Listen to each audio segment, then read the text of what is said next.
안녕하십니까, 연준입니다. 시청자 여러분. 오늘 이 시간은 부산시장 보궐선거 예비후보 릴레이 인터뷰 세 번째 시간입니다. 오늘은 여러분들이 관심을 갖고 계시는 이현주 후보님을 모셨습니다. 이현주 후보님은 부산 출신으로 부산에서 학교를 나오시고 서울서 생활을 하시다가 이번에 지난 4월 총선 때 남구을에 출마를 하셨고 이번에 다시 부산시장 보궐선거에 출마를 하셨습니다. 오늘 이현주 의원님을 모시고 부산시장 출마의 포부 그리고 계획 여러 가지 이야기들을 들어보겠습니다. 우리 이현주 후보님을 소개해드리겠습니다. 인사하시죠. 네, 안녕하세요. 이현주입니다. 네, 제가 내세우는 게 예. 태평양 도시국가의 꿈입니다. 제가 그 제1의 고향이 부산이고 예. 제2의 고향이 싱가포르입니다. 싱가포르. 네, 제가 초등학교를 거기서 다녔는데요. 졸업은 부산 돌아와서 영도 대평초등학교에서 했고, 저한테 있어서 싱가포르는 일종의 이상향 같은 곳이 되어 있죠. 그렇습니까? 예, 그때도 우리보다 훨씬 잘 살았고, 굉장히 잘 정리가 돼 있고, 물론 단점도 있어요. 그러나 어쨌든 최근에 보면 코로나 백신을 확보하는 과정에서 싱가포르 내각이 굉장히 발빠르게 움직이면서 그들이 국민들한테 이렇게 그 소통한 메시지, 이번에 발표한 코로나 관련해서 발표한 메시지에 보면 백신 확보를 위해서 얼마나 초기부터 발빠르게 움직이고 또 그 백신 확보를 위한 그 연구 개발 단계에서부터 공동 투자를 했더라고요. 지분을 확보하려고. 그래야 나중에 확보가 빨라지거든요. 투자를 해야. 그래서 초기부터 미리 선입 그 투자를 많이 했고 그래서 결국은 지금 이미 백신 확보가 돼서 접종을 앞두고 있다 이렇게 들었습니다. 그래서 저는 그런 걸 보면서 야, 국가란 것은 이런 것이다라는 생각이 들더라고요. 지금 백신 문제가 참 심각하고 총리도 사과를 했고 오늘 대통령도 내각을 질책을 했다 이거 나오는데 그 부분은 또 떼가지고 나중에 한번 여쭤보고. 알겠습니다. 그다음에 이제 사실은 이번 보궐선거 이게 좀 엉뚱하게 지금 오거돈 전 시장의 성추행 사건으로 사퇴를 하면서 이제 벌어진 건데 이 지금 이현주 후보께서는 시장 출마 선언을 한 후보로서는 여성 후보로서는 처음입니다. 네. 이번 보궐선거의 관점을 어떻게 보고 계십니까? 일단 가장 큰 그게 문재인 정권과 민주당에 대한 심판입니다. 네, 심판. 아주 지금 아마 국민들은 지금 최근에 어떤 윤석열 추미애 이 사태를 보면서도 분노하는 사람들이 많을 거고요. 그래서 이러한 어떤 민주주의 파괴, 민주화를 내세운 세력들에 의해서 민주주의가 파괴되어 가고 있는 이런 상황에 대한 분노, 그리고 사실 이 백신 확보 상황도 보면 이 국민들이 얼마나 협조를 잘했어요. 그런데 방역에 대해서 국민들을 억압하고 자꾸 독촉하고 국민들에게 뭔가 채찍질할 줄이나 알지. 정부가 정작 해야 할 백신 확보나 치료제에 대한 투자 이런 것들은 전혀 하지 않았어요. 자신들이 할 일은 하지 않으면서 국민을 마치 통치의 대상으로 여기는 듯한 이런 태도는 사실은 그들이 과거에 박근혜 정권이나 이때 했던 얘기를 저는 돌려주고 싶고요. 국민이 어떤 종이 아니고, 그죠? 당신들이 국민한테 군림하는 권력이 아니라 통치 주체가 아니고 사실은 이제는 서번트십으로 돌아가야 되는 거 아닙니까? 그래서 그런 부분. 그 다음에 또 특히 최근에 어떤 성추행으로 빚어지고 있는 권력형 성범죄, 오거돈뿐만이 아니라 박원순 또 충청도의 안희정까지도 그리고 최근에 보면 민주당의 어떤 지방 의원들에 의한 굉장히 민주당이 특히 많아요. 네, 저는 운동권 세력들이 뭐 다 싸잡아서 말할 수는 없겠지만 상당히 어떤 공통점을 보이고 있다.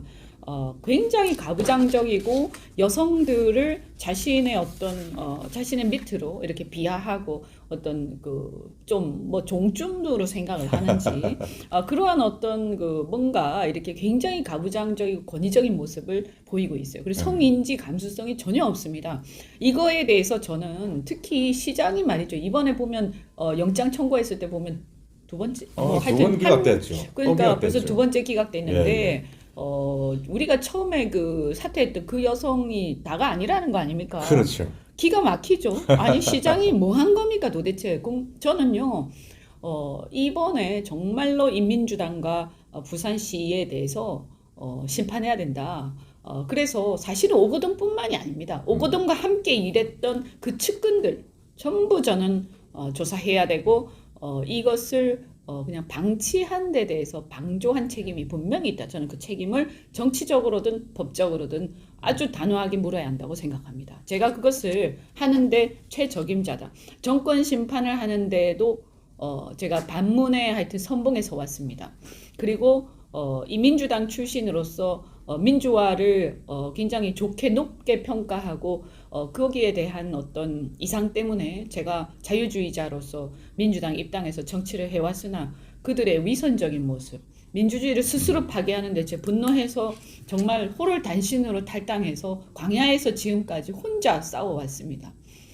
제가 가장 그 민주당 정권, 문재인 정권 심판하는데 적임자라고 저는 생각하고 또 이 성추행으로 빚어진 권력형 성범죄와 이런 만연해 있는 가부장적 사회에 대한 개혁을 선도해가는 것도 제가 가장 적임자다. 적임자다 이렇게 생각합니다. 네, 반드시 해내겠습니다. 제가.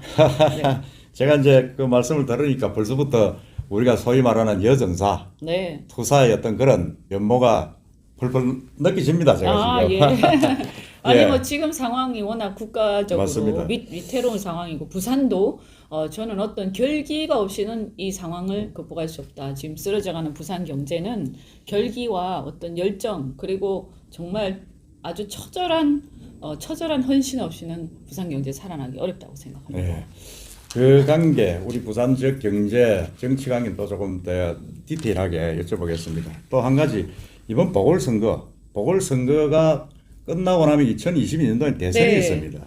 그래서 이번 선거가 어째 보면 이제 대선의 전초전 성격이 강하고 한데 그런 전략적인 부분에서는 어떻게 접근하시고 있습니까? 네, 저는 이번 선거를 통해서 국민의힘이 변화했다는 어떠한 메시지를 국민들한테 줘야 한다라고 생각합니다. 단순한 부산시장 선거가 아닙니다. 이번에는 서울과 부산시장을 누구를 내고 어떤 메시지를 국민들에게 시민들에게 알리느냐에 따라서 시민들과 국민들이 갖게 되는 국민의힘에 대한 어떤 그 생각, 판단 이런 것들이 나올 겁니다. 그래서 국민의힘이 반드시 이번 시장 보궐선거를 통해서 변화에 대한 메시지를 줘야 된다. 그래서 이 시장 후보는 세대 교체가 되어야 되고요. 반드시 과거의 친이와 친박을 넘어서야 되고요. 그리고 이 지금 지리멸렬하고 야당답지 못한 야당이라는 이 오명을 벗어나야 됩니다. 그래서 저들이 민주당을 뛰어넘고 민주당을 심판하고 국민들의 마음을 대변하고 민주당을 심판하라는 그리고 정말 그 300 영화 300에서 네, 300. 나오는 그 용맹한 장수들처럼 아주 유능하고 용맹함을 보이고 또 그것을 통해서 국민의힘의 리더십이 교체되고 있구나 하는 것을 보여줘야 된다. 그래서 새로운 정치 세력이 형성되고 있다. 이제는 국민의힘이 달라지고 있다. 과거의 기득권으로 똘똘 뭉친 그런 어떤 기득권 세력을 대변하는 게 아니고 이제 그야말로 자유를 향해서 국민들과 함께하는 민초들과 함께하는 새로운 보수 정당으로 탄생하고 있다. 이걸 보여줘야 됩니다.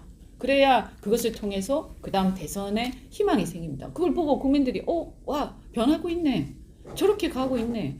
뭔가 기대가 된다. 저 사람들한테 정권을 맡기면 우리가 생각하는 많은 부분들이 또 해소가 되고 새로운 희망이 생기겠다 하는 그것을 붐을 일으켜야 됩니다. 그게 바로 이번 보궐선거의 저는 그 미션이다 이렇게 생각합니다. 네, 우리 이제 의원 말씀은 친이 친박의 어떤 그런 과거 프레임을 좀 벗어나고 네. 그리고 또 젊은 시장이 좀 역동 있게 좀 시를 이끌어야 된다. 네. 그런 이제 요지로 제가 들었는데 사실은 시중에 그런 이야기가 있습니다. 민주당에는 민주가 없고 정의당에는 정의가 없고 네. 국민의힘에는 힘이 없다. 그런 이야기가 아니, 있는데 저는 민주당에 민주가 없고 이현주 근저였는데. 의원께서 이제 국민의힘의 힘을 제가 부산에서나마 네, 좀 불어넣겠습니다. 불어주시기 바랍니다. 제가 시장 되면 예, 하여튼 후보 기대가 많이 큽니다. 네, 그리고 하여튼 전 힘이 넘치니까. 예. 네. 하여튼 젊은 계기로 그렇게 힘을 좀 불어 넣어 주시기 바랍니다. 네. 넣어 주시고 그다음에 이제 공약으로 한번 넘어가 보겠습니다.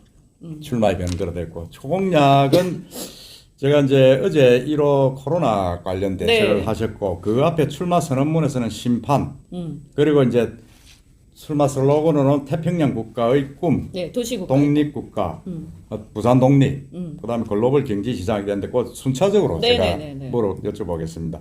그 전에 현재 부산의 가장 큰 문제점 파악하실 때 부산 경제가 왜 이렇게 되었는가? 네. 우리 부산의 어떤 희망 과연 있는가?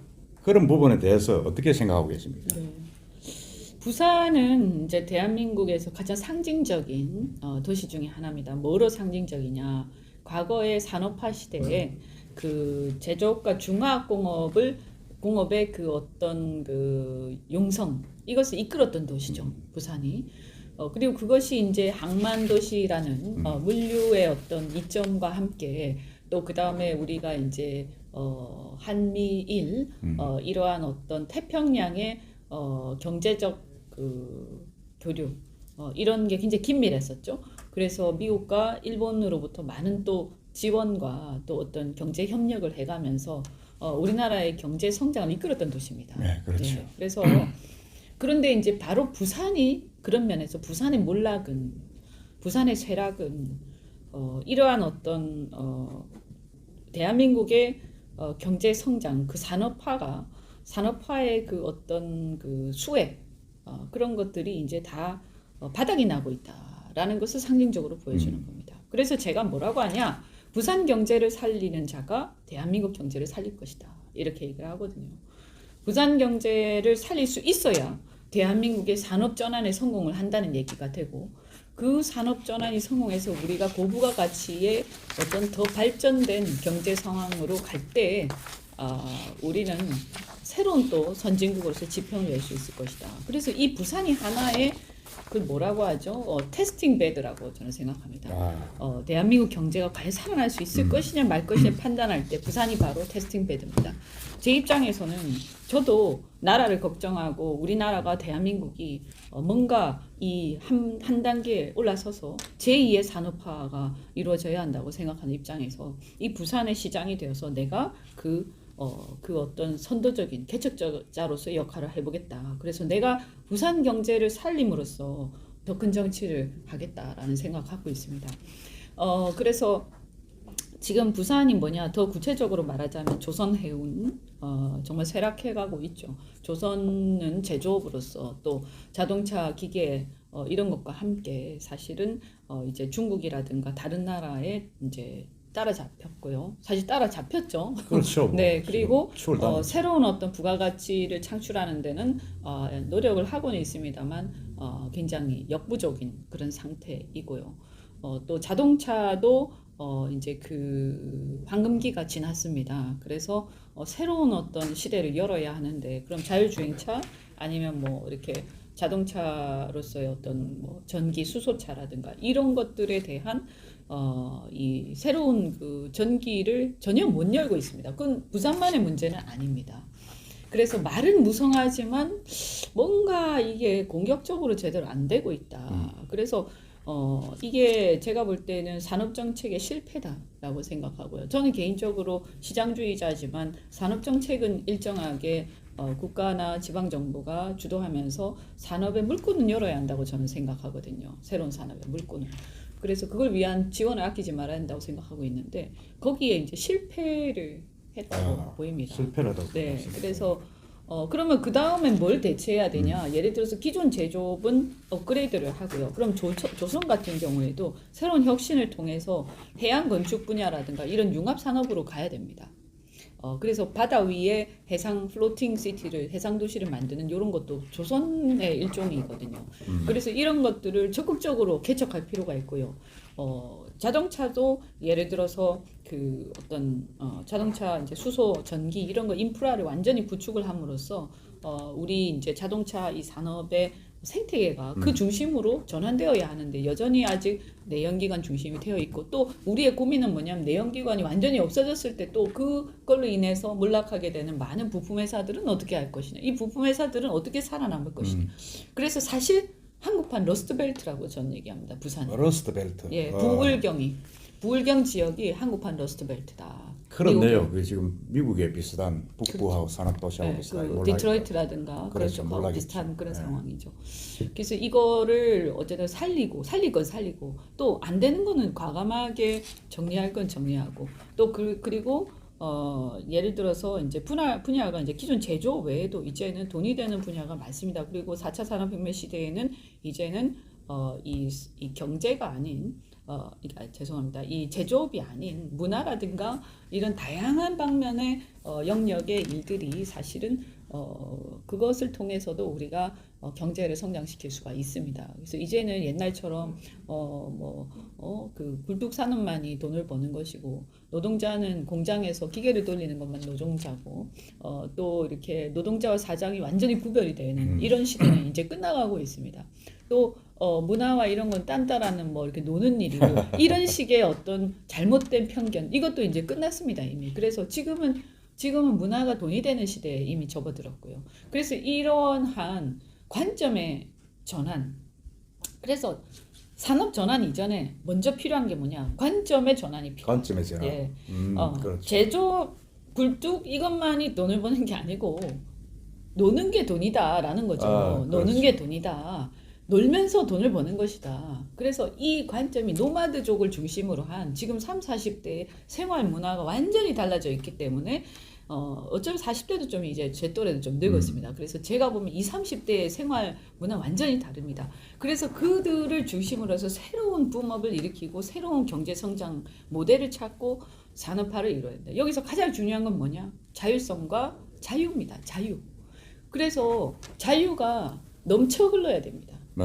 자유가 넘쳐 흘러야 되고 규제가 거의 없어져야 되고 그래서 개개인이 알아서 열심히 놀다 보면 뭐가 만들어지는 이런 분위기를 만들어야 돼요. 그렇죠. 이거는 그래서 제가 말씀드린 거 사람이 바뀌어야 됩니다. 사람이.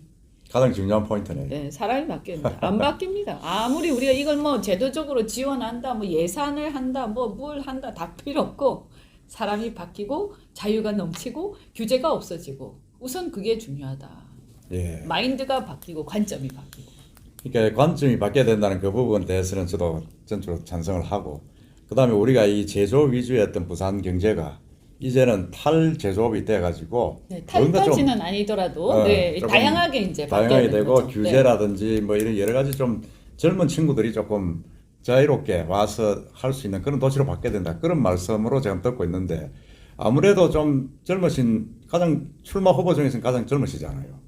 네, 네, 사실 그래서 그것도 좀 그런가- 이상한데 어쨌든 아니, 제가 어쨌든 50이 다 됐기 때문에 아, 그렇습니까? 50이 다 돼가는데 제가 그래도 가장 뭐 젊다는 게 너무 웃기지 부산 시장은 않습니까? 한 50대 정도 해도 괜찮죠. 다른 나라는 뭐 30대도 하던데. 맞습니다. 네. 그런 게 있는데 어쨌든 젊은 시장의 어떤 그런 호부 같은 느낌이 듭니다. 그 다음에 이제 제가 그것도 좀 참고로 부산서 르노 삼성인가에서 또 근무를 하셨죠. 네, 네, 네. 그럼 그러니까 부산 경제에서는 영 낯선 건 아니다. 그죠? 아, 예. 그리고 제가 제조 분야에 계속 있었어요. 에너지 쪽에도 있었죠. SOE라고. SOE. 예. 그래서 부산 쪽에 이제 그 산업 생태계에 대해서는 좀 익숙한 편이죠. 아, 그래요. 예. 부산에 아주- 있는 그 부품업체들하고도 일을 많이 했었고요. 그러니까 이게 뭐 부산에 갑자기 왔다 하는 이야기도 있지만은 경제적인 측면에서는 근무 예. 경력이 부산하고는 계속 컨택이 되고 있다. 그렇죠. 그런 이야기도 그러니까 하죠. 뭐 그냥 정치만 하신 분보단 오히려 부산 경제는 더 잘 알고 있을 겁니다. 그렇죠. 네. 그게 또 장점인 것 같습니다. 네. 또 저희 집안이 해운 조선 집안입니다. 해운 어디 흥하해운. 흥하해운. 네. 아, 부산에 큰 오래된 회사였는데. 지금은 좀 많이 지금 그거 많이 됐지만 그거 됐죠. 옛날에는 잘 나갔었죠. 잘 나갔죠. 네, 저희 흥하해운이 외가 아주 쪽입니다. 대단했죠. 네. 아, 그렇습니까? 네. 예, 네.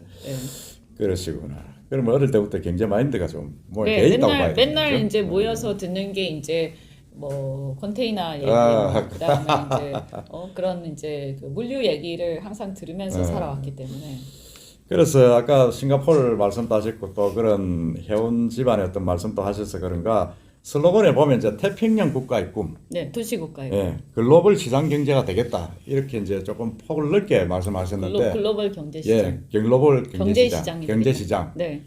그 개념 어떤 그런 부분에 대한 어떤 그 설명이랄까 그게 좀 한번 시청자분들 한번 해주시죠. 지도를 거꾸로 돌려 보십시오. 그냥 지금 우리나라 한반도 지도를 보면요. 이 아시아 대륙의 맨 끄트머리에 그 끄트머리 그것도 한반도의 맨 끄트머리에 서울에서 가장 멀리 떨어진 곳에 부산이 끄트머리에 있습니다. 이 구조는 절대로 부산이 번영하기가 어려운 구조입니다. 근데 지도를 탁 거꾸로 돌려보면 부산이 동북아의 중심에 있고 더 나아가서 아시아 태평양의 중심이 있고 또 태평양을 바라보고 있는 이 아시아 대륙에서 태평양으로 나가는 관문이 되고 있습니다. 부산이 중심이라는 거죠. 그래서 우리가 아까 제 관점을 바꾸라고 말씀을 드렸잖아요. 한반도와 아시아의 끄트머리라는 그 지도를 가지고 그 생각을 가지고 부산을 경영할 것인지 아니면 지도를 거꾸로 돌려보고 태평양과 전 세계를 보면서 부산을 경영할 것인지에 따라서 그 결과는 저는 엄청난 차이가 날 것이다 라고 생각합니다. 그래서 저는 부산이 태평양 도시국가가 되어야 한다. 거기 더 한 발 더 나아가서 보면 독립선언하고도 일맥상통한데 우리는 이제 종속 변수 의식을 버려야 한다. 그래서 서울에서 뭘 하는데 예산을 얼마를 따겠다. 뭐 중앙정부에서 예산을 어떻게 따겠다. 중앙정부에서 국비를 안 주면 우리는 공항을 건설을 못한다.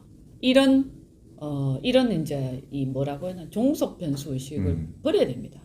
노력은 해야죠. 중앙에서 뭘 조금이라도 더 받아오기 위해서. 그러나 기본적으로 우리가 도시국가로서 부산을 위해서 우리 생존을 위해서 필요한 모든 일을 다 하겠다. 돈도 우리가 조달하겠다. 밖에서 갖고 오든 안에서 갖고 오든 이 돈을 조달할 수 있는 수익 모델과 구조를 만들어서 그 사업을 벌려서 그 수익 모델이 될 때 다 돈 투자합니다. 그래서 돈을 투자할 수 있는 구조를 만들고 설계를 해서 그 일을 해결을 하겠다. 돈이 많이 들면 돈을 아낄 수 있는 방법을 찾겠다. 공항에 매립하는데 돈이 많이 들고 흙을 갖고 오는 게 힘들면 플로팅도 한번 모색해 보겠다. 이런 아주 혁신적 사고를 가지고 접근을 해야 됩니다. 그렇게 생각하고 저는 그래서 태평양 도시국가 마치 싱가포르이 말레이 연방에서 독립해서 그 못 살던 그 말레이 연방의 동남아의 한 끄트머리에 있던 섬이 전 세계의 가장 부국이 되는 그런 순간이 바로 싱가포르 독립이었습니다. 그걸 이광열 수상이 해낸 것인데 우리가 국적이 독립하기는 어렵죠. 그러나 지금 상황을 보면 상당히 많은 부분이 중앙정부로부터 독립적인 사고를 갖고 있지 않으면 자유와 번영을 이룰 수가 없습니다. 그것은 그러한 마인드와 그러한 어떤 배짱, 그러한 정치적 영향력 이런 사람이 있어야 저는 실현 가능하다. 태평양 도시국가의 꿈은 이현주만이 할 수 있습니다.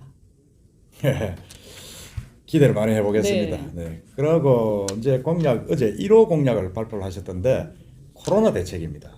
이게 지금 우리 전 국민들이 오늘부터 또 이제 전국이 5인 이상 집합 금지 그게 조치가 취해지고 했는데 아주 강하게 공약을 발표를 하셨던데 한번 설명을 한번 해주시죠. 예.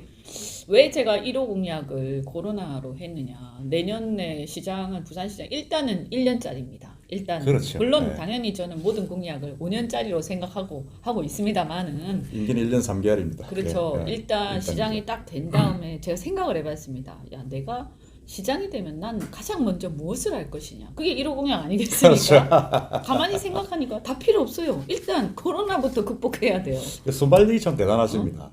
예. 다른 후보들은 이런 공약이 지금 나오지 않고 있는데. 예, 가만히 생각하니까 아까 다 좋죠. 태평양 도시국가도 좋고 플로팅도 좋고 뭐도 다 좋은데 산업전환도 좋고.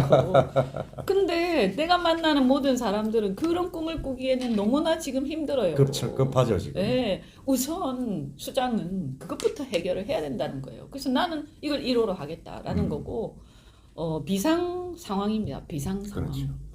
제가 우리 아버지께서 IMF 때 부도가 났어요. 예. 근데 제가 계속 이 국가와 권력에 대해서 제가 원망도 하고 거기에 대해서 제가 정치에 입문한 계기도 그겁니다. 그 IMF 때 고생하다가 엄마가 병 때문에 돌아가셨어요. 제가 거기 한이 맺혔기 때문에 제가 어머니 돌아가시고 정치에 입문하면서 제가 결심을 했어요. 내가 가장 용서할 수 없는 것은 무책임한 정치다. 무책임한 정치. 내가 가장 하고 싶은 것은 국민들의 먹고 사는 것부터 책임져 주는 것이다. 이겁니다. 그래서 국민들한테 책임을 져야 돼. 책임을. 뭐 무슨 그럴듯한 구호 다 필요 없고 일단 함께 책임져야 된다. 그럼 지금 뭐냐? 이 코로나 극복하는데 정부는 무엇 하고 있냐는 거예요. 제 얘기는. 내가 봤을 때. 그럼 내가 시장이 됐을 때 나는 그걸 극복하기 위해서 모든 것을 일단 그것부터 열심히 하겠다라는 거예요. 그러면 시장이 할 수 있는 게 여러 가지가 있지만 첫 번째 중앙정부에다가 대놓고 막 난리 쳐야 돼요. 왜냐하면 자기 시민들이 죽어가는데 자기 시민들이 힘들어하고 그것 때문에 경제가 몰락하고 있는데 중앙정부가 제대로 안 하는데 왜 시장이 가만히 있습니까? 왜 지금 도지사 시장들이 다 조용합니까? 하라는 대로만 하고 있습니까? 백신 확보해라. 나는 시장으로서 할 테니까 네 백신 확보해. 그건 국가가 해야 되는 거 아니냐. 네가 안 할 거면 내한테 권한을 달라. 이런 거예요. 아까 제가 독립선언 그런 얘기가 다 똑같은 얘기예요. 바라보고만 있지 말자. 내 할 일을 하자는 거예요. 그래서 백신에 대해서 아주 혹독하게 얘기를 하면서 정말 지금이라도 엉덩이 들고 뛰어다니지 않을 수 없게 만들자라는 거고 만약에 이거 소홀히 해서 피해가 커지면 우린 용서하지 않겠다. 너희들을. 이런 얘기를. 그래서 위정자들은 아주 항상 긴장하고 일을 해야 된다라고 저는 생각합니다. 그 자리가 아무 자리가 아니에요. 그렇게 큰 권력을 가져놓고 그렇게 적당히 할 거면 당장 내려와야 돼요. 그리고 그래서 백신, 그다음 의사 국가고시가 지난번에 파업하고 이래가지고 안 본다 이랬어요. 젊은 의사들이 이제 그렇죠. 화가 나서. 그러니까 그래 보지 마라 이렇게 하고는 강행을 했죠. 그죠? 그러면서 그래 네가 뭐 우린 오기야 너희들 뭐 의사 하지 마 이러면서 그냥 가고 있어요. 지금 이 정부가 젊은 의사들하고 싸울 때입니까? 지금 난리가 나서 의료 대란이 일어났는데 지금 의사들 너무 힘들어요. 빨리 의사들을 뽑아야 돼요. 그래서 의사 국가고시 다시 보게 하고 또 실기시험 이거 실무 다 했어요. 실습 다 했기 때문에 다른 나라들은 지금 의사들 실기시험 많이 면제하고 있거든요. 그렇죠. 그래서 형식적인 실기시험은 빨리빨리 생략을 해라. 지금 그럴 시간이 어디 있냐. 비상한 상황에 비상하게 대처해라 라는 거고요. 그래서 이런 것들을 지방자치단체장이지만 중앙정부의 대통령한테 강력하게 요구하면서 저는 계속 떠들어댈 겁니다. 내가 시장이 되어도 문재인 대통령 잘못하는 거에 대해서 시장으로서 우리 시민을 대표해서 내 할 얘기 다 할 거고요. 그리고 압박을 할 거예요. 압박을. 뭐 아무도 안 하니까 국회도 별로 안 하니까 시장이 해야 안 되겠습니까? 그렇죠. 시장의 역할이 제가 그런 거죠. 확실하게 견제할 네. 겁니다. 그리고 또 하나는 이제 그럼 내가 할 거는 해야죠. 그죠? 네. 그럼 병상, 음압격리실 이런 게 없어서 난리잖아요. 난리죠. 그러면 왜 안 하냐? 왜 병실에 왜 뭐 병원 뭐 하고 있냐? 이게 아니라 병원이 자기 돈을 써서 할 수가 없어요. 우리가 돈을 쓸 때는 다 돈 쓰는 원리가 있는 거 아닙니까? 내 돈은 마음대로 쓸 수 있어도 남의 돈 함부로 쓰면 안 되거든요. 절차가 있고 프로토콜이 있는데. 그래서 부산시에 있는 병원들이 병상을 추가로 마련할 수 있도록 지원을 해줘야 돼요. 그러니까 그게 전에 보니까 메르스 사스 사태 때 민간 병원을 수용을 내가 했는데 아직도 그 안 하고 보상금을 있죠. 안 줬다는 거 아닙니까? 그러니까 누가 내놓겠습니까? 바로 지금? 그 말이에요. 그래서 왜 희생을 강요하냐? 예산을 딱 책정을 해서 예비비도 있고 비상에 쓸 수 있는 돈이 다 있습니다. 다른 거 쓸데없이 하지 말고요. 지금 이런 상황에서 제 죄송한 얘기인데 진짜 시장이 지 월급을 줄여서라도 우리가 이런 거라도 줄여서 주자라고 해야 됩니다. 응? 그래서 저 같으면 내가 내 월급 내놓겠어요. 자, 우리 다 조금씩 내놔가지고 병상부터 확보하자. 나중에 여유가 되면 나중에 받자. 아니 긴급하게 뭘 해야 저는 보면 전혀 긴급하지 않. 이 사람들이 도대체 국민들의 마음을 알고나 있는 건가? 그래서 이 병상 확보하는데 최선을 다해서 지원해 줘야 되고 음압격리실도 일반 병상을 음압격리실로 승격 이거 업그레이드 시키려면 돈이 필요해요. 필요하죠. 다 돈입니다 결국에는. 빨리 지원해 줘야죠. 이거를 중앙정부에서 명령 내려올 때까지 다 기다리고 있어요. 지금 보면 그렇죠. 지금 뭐 대통령 입만 쳐다보고 제가 독립이라는 얘기는 뭐냐면 아니 지가 할 수 있는 거 그냥 하면 돼. 부산시가 할 수 있는 거 지금이라도 당장 회의 소집해가지고 결정 빨리빨리 하고 끝내야 돼요. 뭘 지금 기다리고 이 관료적인 시스템 때문에 국민들이요 기다리다가 죽어요. 기다리다가. 그래서 이런 부분들에 대해서 저는 빠릿빠릿하게 움직이면서 절차를 다 뛰어넘고 비상상에 맞게 행동해야 된다라는 게 제 주장이고요. 그 다음에 이제 보면 여기도 나와 있지만 자 이제 어느 세월에 병원 가가지고 진단합니까? 앞으로요 2,000명 3,000명 나오면요 진단이 병원에 가서 진단이 안 돼요. 그리고 병원에서 그거 기다리다가 또 감염되는 수도 쓰러지죠. 있어요. 그죠? 감염되고. 예. 그래서 이게 진단키트가 자가 진단키트가 한 2만 원쯤 합니다. 1인당. 저는 이거 전부 부산시 예산으로 무상 보급하겠습니다. 1인당. 그걸 또 뭐 법을 바꿔야 된다는 또 이야기를 자꾸 또 그래 또 바꾸면 되지. 빨리 바꿔야죠. 그러니까 예. 제가 어제도 얘기했지만 아니 그 법 뭐 하는 거야? 빨리빨리 해서 국회의원들 비상 와가지고 본회의에서 날치긴 잘만 하더만 지금 날치기 하듯이 그렇게 하세요. 빨리. 왜 안 하는 거예요? 예? 저는요 이 사람들이 너무나 이기적이고 무책임하다. 전부 다 제가 볼 때 이런 식으로 할 거면 다 해고해야 돼. 그죠? 안 됩니다. 그래서 저는 책임을 지어야 된다. 제가 아까 IMF 얘기했지만 무책임하게 해갖고 진짜 무심코 던진 돌멩이에 개구리는 죽는다고 하는데 국민들 죽습니다. 무심코 던진 돌에. 그래서 책임을 지고 아주 지일하듯이 해야 된다. 지 집에 무슨 일이 일어난 것처럼 뛰어다녀야 되고 그래서 자가진단 키트를 보급해서 내가 해보고 내가 괜찮으면 예를 들면 그거 음성 나온 사람, 그다음 특히 항체 생긴 사람들한테 예. 항체가 생겼다는 거를 인증하는 그런 뭔가 표식을 해주는 거예요. 주민등록증 같은데. 그러면 그걸 내면 그 사람들은 예를 들어서 얼마든지 영업할 수 있게 해야 되는 거죠. 그래서 예를 들어서 밤에 영업 금지를 하지 말고 영업을 하는데 그런 사람만 들여보낸다든가, 그죠? 그렇게 하면 경제가 그래도 근근히는 돌아가죠. 네. 예. 그러니까 제 얘기는 이렇게 무지막지하게 전면 금지 이것은 옛날에 무슨 전근대적 사회에서나 하는 굉장히 무식한 짓들이에요. 지금 자유민주주의 사회에서 모든 시스템들이 있는데 자가진단 해가지고 행정 있고 딱딱딱딱 해가지고 그걸 인증하고 해서 다른 사람들은 피해가 없게끔 해야 되는 거 아닙니까? 그래서 이런 부분들도 자가진단 키트를 통해서 저는 스스로 자율적 방역이 가능하게 하는 시스템을 구축해야 된다. 이게 바로 선진국이고 이게 바로 자유민주주의 사회다라고 저는 생각하는 예. 거죠. 그리고 이제 저는 그러면 잠깐. 네. 그러면 코로나가 지금 애로운데 네. 힘들잖아요, 서민들이. 네. 거기도 대책을 보니까 한 2개 더 있는 것 같습니다. 실질적으로 지원할 수 있는 금전적인 거. 네. 그 부분 한번 설명해 주시죠. 예. 그래서 이제 보면 문재인 정권에서는 전 국민한테 지원금을 나눠줬단 말이에요. 그래서 뭐 심지어 어떤 사람들은 아이폰을 업그레이드했다 그 돈으로 뭐 별 얘기가 다 있던데. 통신비 지원하고 그랬죠. 네, 그게 지금 중요한 게 아니고 우리가 한정된 재원 아닙니까? 우리가 뭐 돈이 남아 돕니까?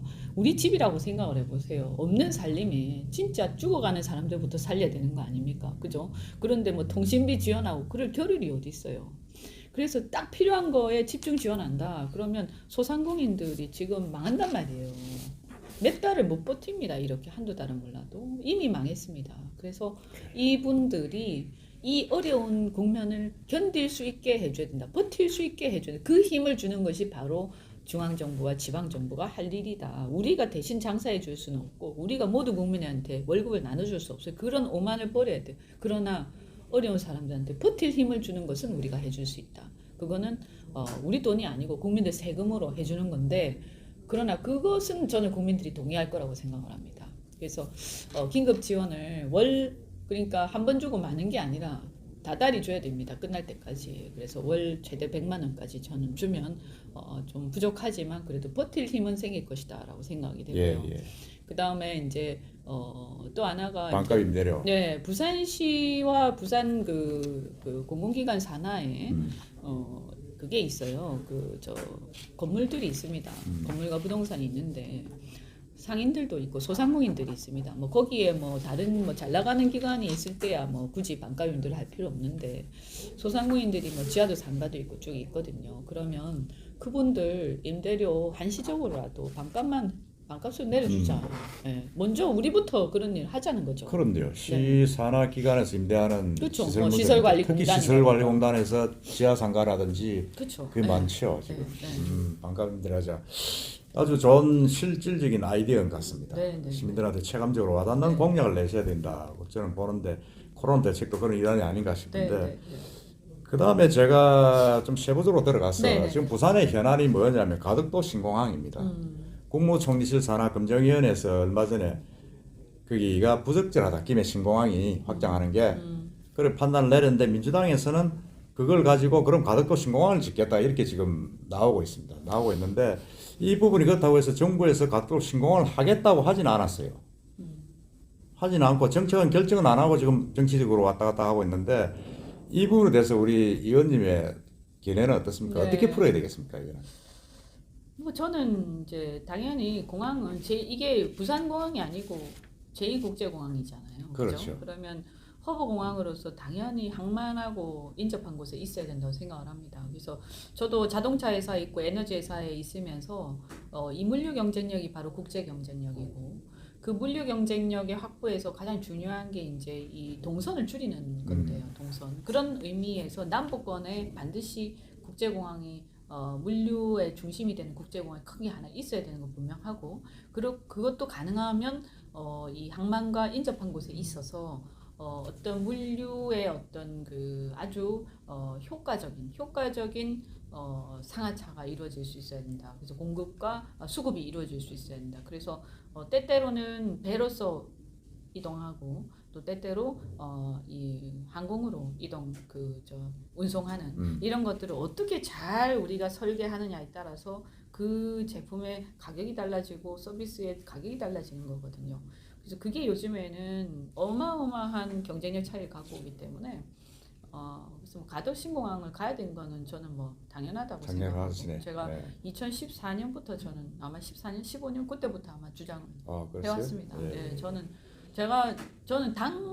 옳은 것을 당을 떠나서 주장하는 사람이기 때문에 국민을 보고 패거리나 어떤 편을 갈라서 이게 틀렸는데도 우리 편이니까 주장하고 그렇게는 해서는 안 된다고 저는 생각하거든요. 그래서 어쨌든 계속 가덕공항 주장을 해왔고 그렇다. 다만 이제 문제가 뭐냐면 너무 이제 국비가 크다 보니까 반발들이 있고 이제 지자체가 작게 다 경쟁을 서로 하다 보니까 그렇죠. 왜 거기다가 주나 뭐 이런 게 그래 지금 뭐 5개시도 합의를 했는데 파기를 하냐 그런 문제가 있죠. 그러니까요. 그래서 저는 왜 그 5개시도 합의를 했을까 그거 좀 안타까운데. 그렇죠. 그건 좀 좀 물린 거죠 어떻게 보면.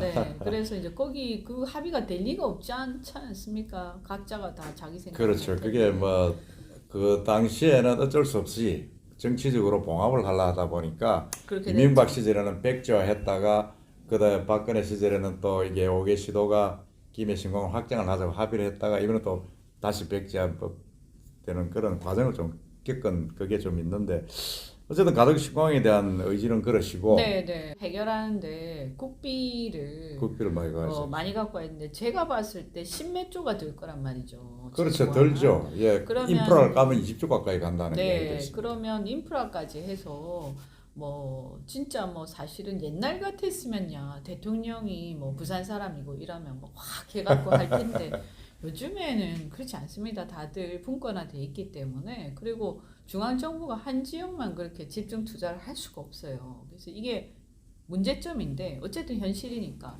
그래서 이제 저는 국비로 커버되지 않는 부분들에 대한 이 어떤 민자나 외자 유치의 그 수익 모델을 설계를 해야 된다고 생각을 합니다. 그래서 일단 첫 번째 김해공항에서 빼야 된다.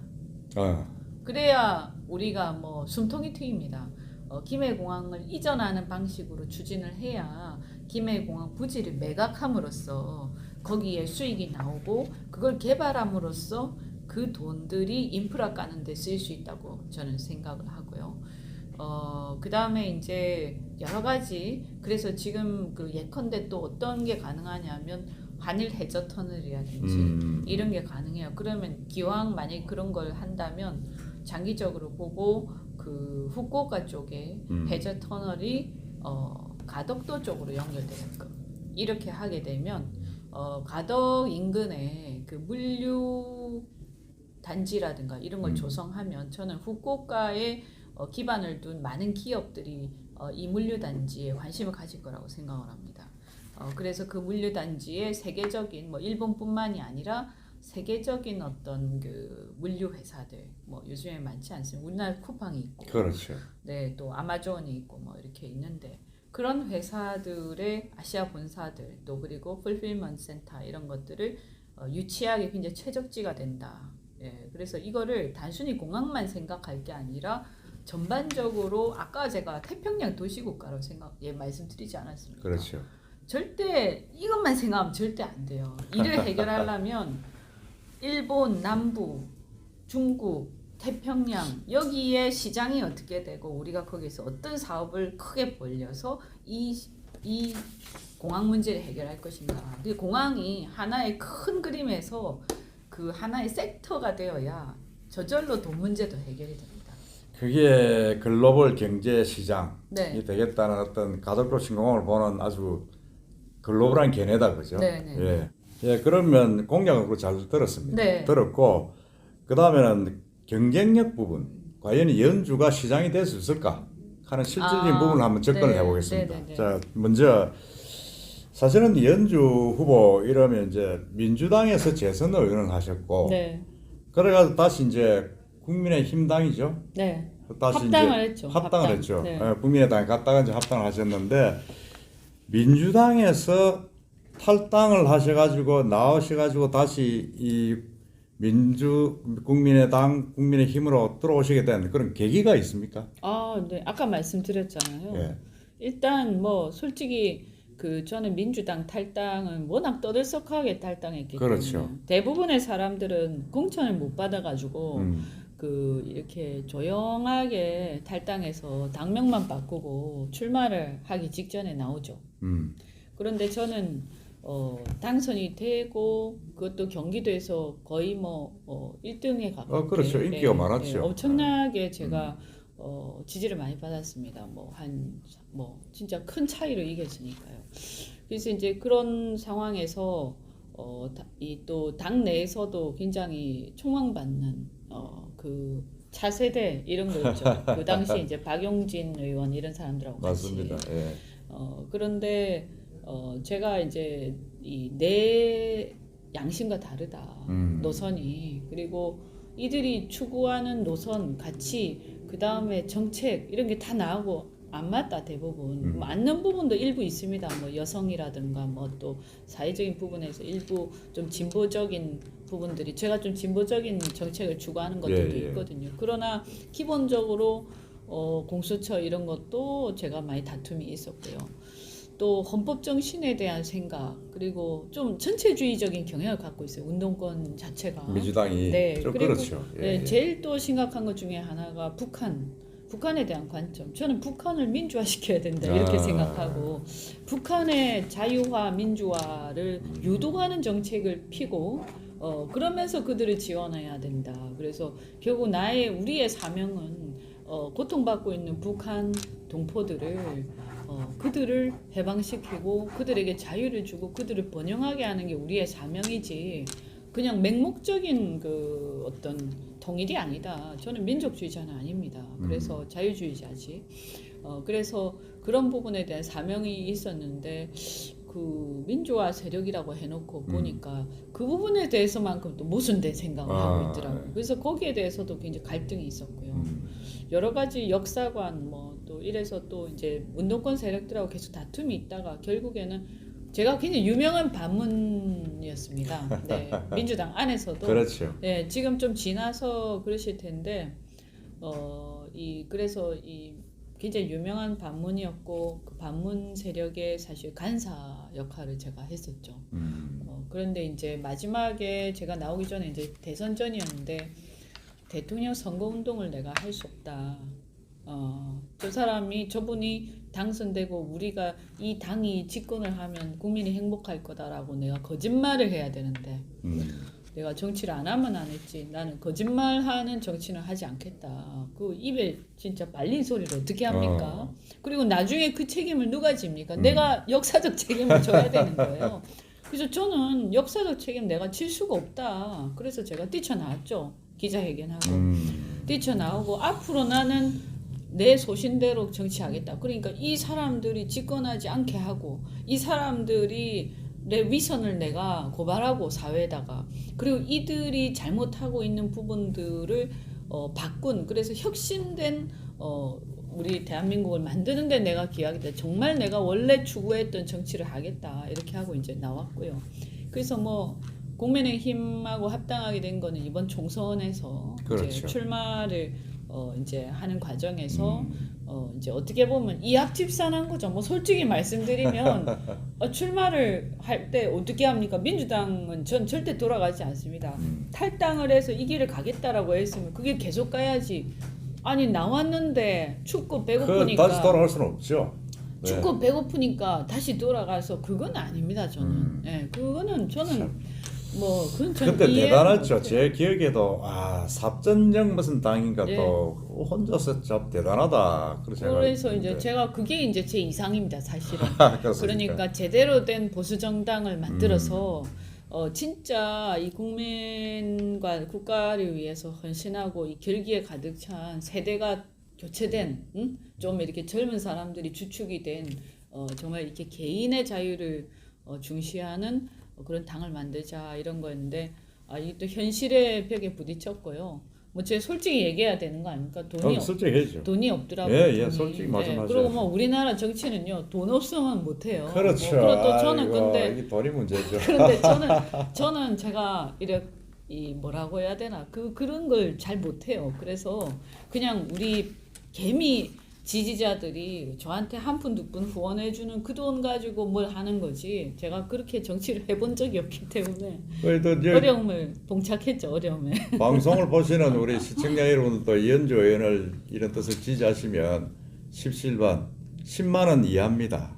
정치연금은 괜찮습니다. 네, 맞아요. 질문하시고. 그러니까 그게 아마 이번에 법이 바뀌어서요. 그래요? 아마 12월 말인가 1월부터 가능할 거예요. 그러니까요. 그러니까 좀 기다리셨다가 이제 가능하실 때 꼭 해주십시오. 진짜. 이런 정치인도 부산에 하나 있어야 된다 이렇게 생각하시는 분들은 필히 아끼지 마시고 좀 네. 밀어주시면 부산에 큰 힘이 될 것 그러니까, 같습니다. 그래서 이번에 그러고 이렇게 이제 합당을 한 거죠. 그걸만 그렇게 아직 네, 듣겠습니다. 네, 듣겠고 그 다음에 이제 부산에 처음 내려오셨을 때 부산 정치권을 딱 보고 느낌이 어땠습니까? 얼마 전에는 뭐 좀 비판적으로 말씀을 하셔가지고 좀 그렇게 좀 이 설왕설래한 적도 있고 하던데. 뭐 저야 항상 이렇게 저는 제 모토가 뭐냐 책임과 신뢰입니다. 신뢰와 책임, 자유, 책임, 신뢰. 요 세 개가 자유, 책임, 신뢰 그것이 번영으로 가는 길이다. 이 네 가지 키워드가 제 모토인데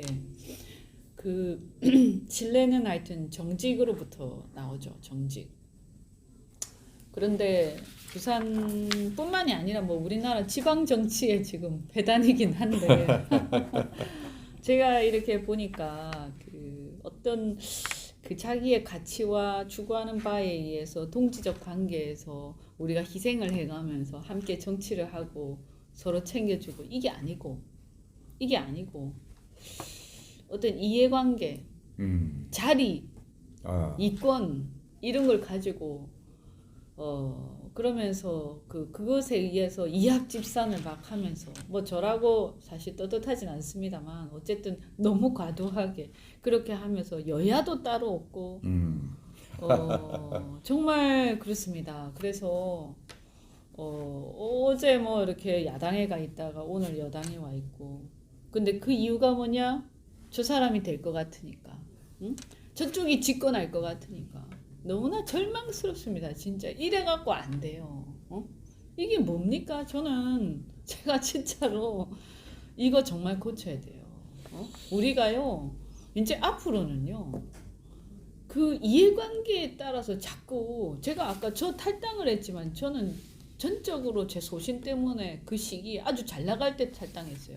근데 그게 아니고 뭐 이렇게 자기는 이렇게 생각하는데 저기 가야 당선될 것 같으니까 간다든지 그죠? 그러니까 완전 철새 정치인이다. 네, 그 당시에 만약에 야당에 있다가 민주당으로 간 사람이 있다면 그것은 철새 맞습니다. 그죠? 저는 이제 배고픔 쪽으로 소신을 찾아 나온 건데 그래서 이 어떤 여야를 넘나드는 이 협업 관계 좋게 그게 얘기해서 부산 정치의 저는 좀 이게 어떻게 보면 포박이 기질인데 그게 좀 촌스럽죠. 사실 그러면 안 되죠. 촌스러운 문제가 아니라 이건 개혁이죠. 개혁을 그렇죠. 해야죠. 이게 이게 정치가 아니죠. 그렇죠. 이게 정치가 뭡니까? 아니죠. 사실은. 정치가 아니죠. 소신이 없으니까 뭐 하는 신념도 겁니까? 없고. 그러니까 부산이 사람들한테 무시당하는 거예요. 그래서 이 어떤 소신과 이런 걸 가지고 우리가 힘들더라도 갈 때 가고 이렇게 해야 돼요. 그래서 이 특히나 또 심각한 게 뭐냐면 경제 권력들하고 너무 결탁돼 있어요. 그러니까 이게 부산에는 인구가 340만이지만은 그 끌고 나가는 세력들은 정치, 경제, 뭐 사회, 교육계 해가지고 한 500명에서 1000명 정도가 다 하고 있다. 뭐 이런 이야기가 지금 많이 나오고 있죠. 네. 사실. 그래서 제가 꼭 드리고 싶은 말씀이 뭐냐. 이번에 그 카르텔 깨야 돼요. 그 카르텔 진짜 깨야 돼요. 이번에. 저는 그 카르텔에 속해 있지 않은 사람입니다. 부산에서 그렇죠. 그래서 제가 지금 어렵기도 하지만 그래서 저는 저한테 희망이 있다고 말씀을 감히 드립니다. 저는 그 카르텔에 들어가 본 적도 없고 앞으로도 들어갈 생각이 별로 없어요. 그냥 제가 정말 저는 기업 프렌들리 하기 때문에 기업인들 정말 현장에서 고생하시는 분은 내가 같이 현장에서 고생하면서 내가 그 사람들 지원하고 해가지고 뭔가 우리 같이 극복하자 이런 생각은 굉장히 큽니다. 그런데 그게 아니고 그냥 정치권하고 이렇게 해서 로비로 해갖고 정말 경쟁력이 별로 없는데도 불구하고 그 관계에 의해서 그냥 다 하고 그 다음에 부산에 정작 필요한 것들에 대해서는 지원을 안 하면서 소홀히 하면서 별로 필요 없는 일들이 계속 진행되고 거기에 돈이 투입되는 이러한 상황들은 저는 이건 근절해야 된다. 그래서 그래, 우리가 맞습니다. 진짜 예. 어떤 정직하고 책임지고 그리고 뭔가 원칙에 맞는 정치를 해나가고 그리고 그것을 함께하는 정치 세력을 만들어야 된다. 이게 바로 제가 국민의당 때 생각했던 새로운 정치입니다. 그래서 어떤 부산 정치 개혁을 하겠다 네. 그런 말씀이고 뭐 새로운 근데 제가 물이 당선되면 들어왔으니까 그 개혁이 시작이 많이 될 겁니다. 변화가 좀 조금씩. 넓게 보입니다. 네. 그리고 이제 또 한 가지는 사실은 이제 여론조사는 1, 2위 상위권에 있는데 지역 밀착도가 많이 떨어진다 하는 그런 지역이 많습니다. 사실은 또 뭐 승리의 깃발은 지상군이 꼽지 않습니까? 공중전에서 또 많이 하더라도 그럼 본선에 예선 거쳐서 본선에 승리할 수 있는 우리 이현주만의 전략, 비책 뭐가 네. 있습니까? 본선은 오히려 지금 아까 지역 밀착도 말씀하셨는데 본선에서는 오히려 본선은 그런 쉽죠. 부분들이 크게 문제가 안 되죠. 그렇죠. 본선에서는. 네. 왜냐하면 어차피 공중전이 대부분이기 때문에 그리고 조직은 당의 공조직이 받쳐주는 거고 그렇죠. 제가 하는 게 아니라 국민의힘이 하는 거거든요. 그러니까 본선을 가면 지상전은 국민의힘이 하는 거고 공중전은 후보가 하는 거 그렇게 됩니다. 아 그렇습니까? 네. 그렇죠. 그래서 여론이 80%고 당원 그게 20%고 그렇다 했죠 지금. 그거는 경선. 경선. 네, 경선. 그 지금 뭐 민주당 경선 그 국민의힘 경선만 되면 네. 뭐 본선은- 부산시장 된다고 봐야죠.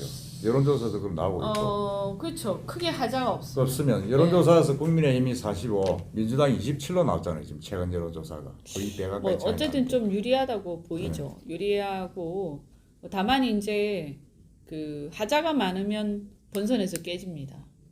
그건 뭐 당연하죠. 네, 그럼요. 예, 예. 아니 그래서 여러분이 후보를 뽑을 때 후보를 지지를 할 때 잘해야 되는 게 그 우리가 부산이 잘하고 분위기도 좋고 한데 여러 가지 문제가 드러나고 막 거기서 이제 막 그 어떤 비리라든가 여러 가지 의혹이 막 난무하다 보면 그러면 지게 됩니다. 본선에서도 우리 당이 아무리 괜찮아도 개인의 리스크 때문에 지게 되는 거예요. 후보의 리스크 때문에. 그 다음에 그렇게 됐을 경우에 부산의 본선뿐만 아니라 서울도 위험해집니다. 그래서 이번 선거는 저는 어쨌든 보궐선거고 저쪽에 부적절한 행위들과 사실은 민주당이 부산에서 벌려놓은 그 오거돈 시장 그 패밀리와 민주당 패밀리들이 벌려놓은 수많은 그 비리들이 있죠. 그죠? 네, 그렇죠. 그걸로 인해서 번복이 된 보궐선거예요. 그래서 반드시 도덕성이 철두철미해야 돼요. 그렇죠. 도덕성에서 흠이 가는 순간 끝납니다. 그래서 이번 선거의 후보자는 도덕성에서 철두철미해야 된다. 이 말씀을 꼭 드리고요. 예. 그래서 그런 면에서 저는 제가 그래도 가장 깨끗하다. 예, 예. 가장 뭐 큰 하자가 없다. 뭐 예. 깨끗하다. 뭐 이렇게 너무 완벽하게 얘기하면 또 그런데 하여튼간에 그렇죠. 어쨌든 뭐 큰 하자가 그동안에 없다. 검증을 뭐, 많이 받으시고. 네, 그리고 뭐 또 제가 청와대에서 끝발을 부린 적이 없습니다. 원래 그런 어떤 여러 가지 구설수나 또 알겠습니다. 이런 예. 의혹들은 끝발이 있을 때 나오는 거거든요. 근데 끝발이 있었던 적이 없기 때문에 저 야당 스타일로 딱 맞는 의원이십니다. 야당 시장이죠. 이번 시장은요 공수처가 있는 시장입니다. 그렇죠. 이때까지 하고 다르다는 걸 아셔야 돼요. 공수처가 있습니다. 그래서 그 이번 저는 뭐 공수처가 대통령이 임명하는 거에 문제가 있다고 생각을 하지만 그런 취지 자체는 대통령이라 하거든요. 근데 이렇게 이제 공수처가 있고 서슬이 벌었기 때문에 이번 야당 시장은 뭔가 그 구린 데가 많으면요 시장 되고 나서도 끌려다닐 겁니다.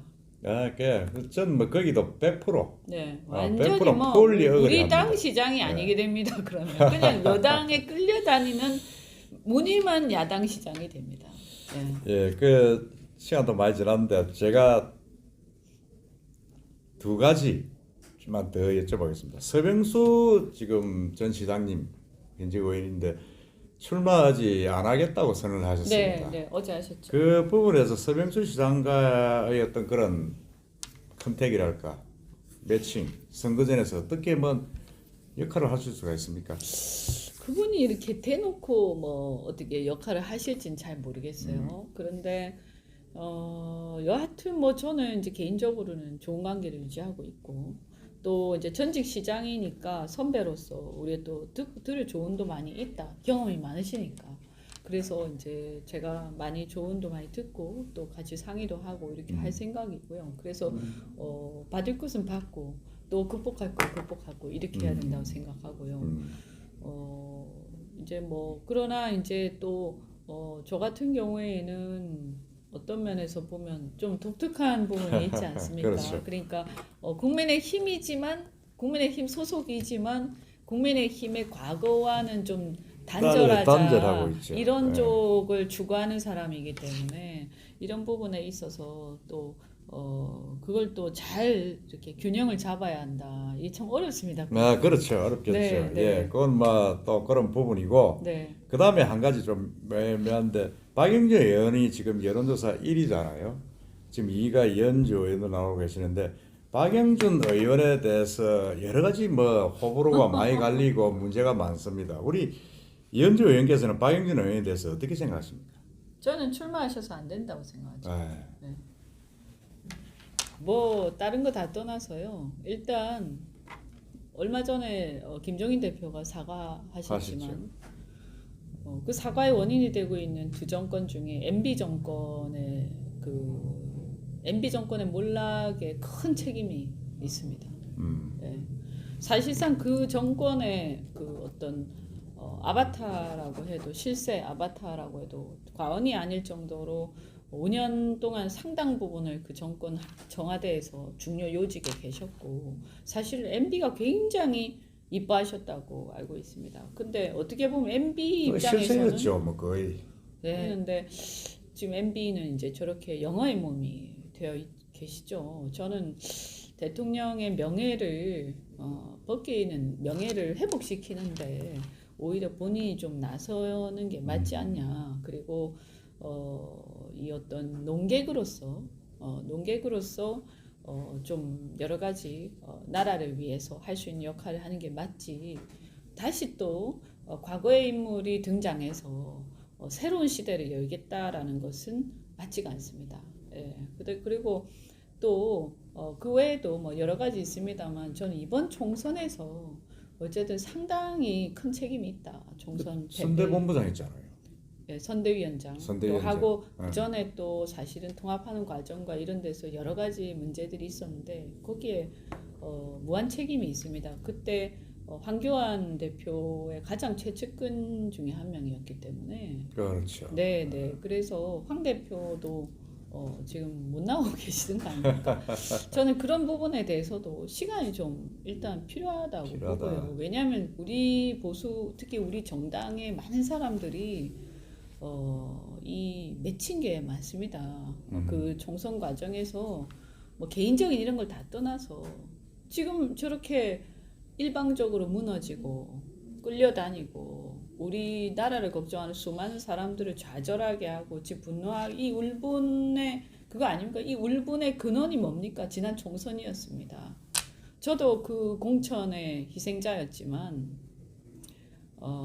어쨌든 거기에 대해서 저는 오히려 책임을 지고 하던 일도 물러나야 마땅한 상황 아니냐. 근데 뭘 나오신다는 거냐. 그리고 마지막으로 과거에 그렇게 나는 새도 떨어뜨리던 그 위세가 대단할 때 MB 실세였을 때 그때 부산에서 또 국회의원도 하셨어요. 그죠? 그렇죠. 네. 그리고 청와대에서 사실은 어떤 지역 챙겨주려고 하면 못할 게 없습니다. 그런데 그때도 공항무산 시키고 공항무산 사실은 그때 부산의 MB 정권이 그렇게 크게 신경 쓴 게 없어요. 응? 그러면 본인이 그렇게 큰 권력이 있을 때 아무것도 못 했는데 지금 와서 야당 시장입니다. 야당 시장. 이거는 잘 보여서 얻을 수 있는 게 아니라 투쟁해서 얻어야 되는 시장인 거예요. 그거 어떻게 하시겠다는 거예요. 저는 안 나오시는 게 맞다 이렇게 생각합니다. 예. 네, 뭐 아이고. 예. 그 이상은 제가 다른 얘기는 안 하겠습니다. 그건 뭐딱이 알았습니다. 유권자들이 판단하는 예, 예. 아이고 박영준 의원에 대해서 신랄하게 비판을 하셨는데 뭐 저뿐만이 아니라 많은 사람들이 예, 많은 그렇게 사람들 생각하니까. 시청자분들이 판단하실 네, 겁니다. 뭐 좋은 점도 많죠. 이렇게 토론도 잘하시고 또 논객으로서도 훌륭하시고 그렇죠. 예. 또 뭐 어쨌든 이미지도 그래도 또 어쨌든 좀 연륜이 좀 있어 보이고 이렇게 또 연세도 있지만 그래서 본인이 기여할 수 있는 일을 하시는 게 맞다. 그래서 밖에서 이렇게 논객하시면서 우리 편을 좀 들어주시고 그렇게 하는 게 맞다고 생각합니다. 네. 알겠습니다. 지금 이제 서병수 시장이 출마를 포기함으로 해서 지금 후보자들이 국민의힘이 한 7, 8명, 많게는 한 10명 가까이 될 수도 있다는 네. 이야기가 나오는데 이게 후보가 난립이 되어 있는데 그럼 이게 중앙당에서 조금 이게 좀 조정을 좀 해야 된다고 생각 안 하십니까? 사실은 뭐 조정을 하긴 해야 되는데 근데 중앙당이 지금 그럴 만한 리더십이 뚜렷하지가 않아서 과연 가능하겠냐 그런 걱정이 있죠. 그런 걱정이 1차 있다. 경선에서 또 걸러지니까 그 절차적으로 좀 걸러질 것이다. 그런 말씀이다. 그렇죠? 네. 하여튼 뭐 참 민감하고 어려운 질문에 대해서 답변 잘해서 고맙습니다. 네. 고맙고 이제 마지막으로 네. 지금 우리 부산 시민들 특히 영세 상인 거기 서민들이 참 어려운 지경에 처했는데 아까 이 코로나 이거를 공약 1호로 말씀을 하셨지만은 이 마지막으로 우리 부산 시민들 어려운 시민들을 위해서 한번 격려 그리고 당부의 말씀 한번 하시죠. 네. 이 코로나 이것도 제가 직접 다니면서 생각이 났던 거를 메모해서 만든 건데요. 지금 너무너무 어려워요. 너무너무. 아니 그냥 거의 죽지 못해 사는 수준이라고 말할 수 있을 것 같고 문제는 뭐냐면 이렇게 어려워도 희망이 있으면 버틸 수 있을 거예요. 희망이 없는 게 더 큰 문제예요. 정치도 경제도 희망이 없어요. 정말 보기 싫은 것밖에 없다라고 누가 얘기하시는데 꼴 보기 싫다. 그러니까 스트레스 더 받으시는데 제가 다 해결해 드릴 수 있는 어떤 뭐 무적의 그건 아닙니다. 분명히. 그런데 지금까지 제가 정치해 오면서 또 경제인으로 살아오면서 제가 맡은 바 일을 소홀히 하거나 적당히 하고 깨부린 적 한 번도 없고 지금 이 상황에서 이 비상 상황에서 저는 오히려 어느 정도 약간은 기존의 정치라든가 기존의 부산이라든가 이런 어떤 이해관계에서 살짝 떨어져 있으면서 발이 좀 떨어져 있으면서 그러나 부산에 대한 무한한 애정과 책임감을 가진 사람이 지금 이 비상 상황에서는 일종의 구원투수로 부산시장을 해야 된다고 저는 생각합니다. 그런 의미에서 통상적인 부산시장을 뽑는 때가 아니다. 대한민국의 운명을 좌우하는 그 대선을 앞둔 교두보로서 이 부산시장을 통해서 희망을 보여주고 또 뭔가 역할을 하게 하고 그리고 부산시의 큰 변화를 이루는데 하나의 물꼬를 트는 역할을 해야 된다. 지금까지 그런 게 쉽지 않았습니다. 부산시장들 다 선배님들 열심히 하셨지만 지금은 상황이 좀 다르다. 그래서 저희 이현주가 부산의 변화의 물꼬를 트는 역할을 하고 또 지리멸렬한 야당의 기세를 세우는 역할을 하고 또 정말 과거의 어떤 얼룩진 이런 것들을 마감하고 이제 새로운 희망을 우리 야당에서 보여주는 그런 역할. 그래서 세대 교체와 시대 교체의 어떤 선봉에 서겠습니다. 저 혼자 할 수 있는 건 아니고요. 제가 이 캠프도 시민 캠프가 훨씬 더 큽니다. 자발적 조직들입니다. 지금까지와 달리 이제 이 부산시장 여러분을 통치하는 게 아니라 여러분과 함께하는 여러분 앞에서 그냥 깃발 들고 맨 앞에 서 있을 뿐인 시장입니다. 여러분께서 꼭 함께 하시고 주변에 이 생각들 이런 어떤 이래야 된다라고 하는 우리의 이 정신을 부산시 전체가 시민들이 공유할 때 이현주가 시장이 되는 게 아니라 부산이 변화하는 거라고 생각합니다. 함께 해주십시오. 네, 이현주 의원님 오랜 시간 동안 감사합니다. 맞습니다. 지금까지 이제 이현주 의원님의 그 부산 출마 이변 공약 여러 가지를 아주 상세하게 거의 100분 가까이 이야기를 들었습니다. 부산에 변화를 주고 힘을 넣겠다는 이현주 의원님의 어떤 포부에 그리고 당찬 각오에 우리가 좀 기대를 한번 끌어보겠습니다. 오늘은 이현주 의원 인터뷰 이거로 끝을 내겠습니다. 우리 의원님 앞으로 건성하고 예. 건도하시고 예. 시장실에서 예. 뵙도록 하겠습니다. 고맙습니다. 감사합니다. 예. 네, 감사합니다. 감사합니다.